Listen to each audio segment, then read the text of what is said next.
રાજ્યના નાયબ મુખ્યમંત્રી કે ગૃહમંત્રી કોઈ શહેરની મુલાકાતે આવે ત્યારે સાયરન વાગે, પોલીસ બંદોબસ્ત અને વીવીઆઈપી વ્યવસ્થા જોવા મળે.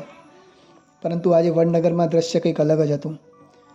ગુજરાતના નાયબ મુખ્યમંત્રી હર્ષ સંઘવીએ તમામ પ્રોટોકોલને બાજુ પર રાખીને કોઈપણ પ્રકારની સુરક્ષા વ્યવસ્થા વગર વડનગરની અચાનક મુલાકાત લીધી.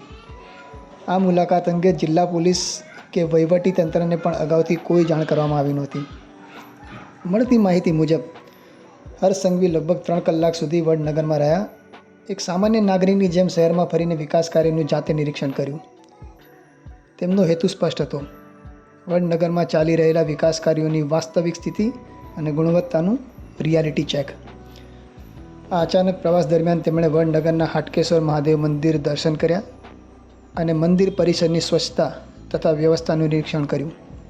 આ ઉપરાંત વડાપ્રધાન નરેન્દ્ર મોદી જ્યાં ભણ્યા હતા તે પ્રેરણા સ્કૂલ, વડનગરનું આધુનિક રેલવે સ્ટેશન, ઐતિહાસિક tea stall, museum, civil hospital, BN high school અને વોચ ટાવર જેવી જગ્યાઓની પણ મુલાકાત લીધી.